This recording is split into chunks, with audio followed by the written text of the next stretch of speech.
তো দর্শক বন্ধুরা, তোমরা দেখতে পাচ্ছ এটা হলো একজনের বাড়ির থেকে নিয়ে এসেছে মোটর।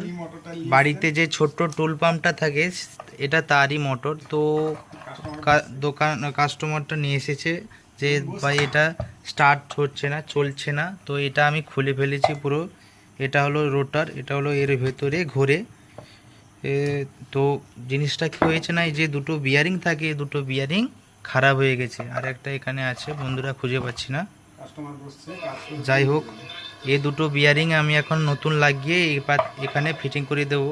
তোমরা যেটা ভাবছো কম টাকায় পেরিয়ে যাবে, একটা টুল পাম্প খারাপ হয়ে গেছে ভাবছো যে অনেকটা ফেটে যাবে দোকানে গেলে, তার থেকে আমি নতুন একটা কিনে নেব। তার থেকে নিয়ে আসুন, কম টাকায় ঠিক করে দেওয়া হয়। এটা বেশি টাকা লাগে না, হয়তো ভেতরে যে কয়েল অ্যাসেম্বলিটা কেটে গেলে তখন একটা বেশি অঙ্কের টাকা ফেটে যায়।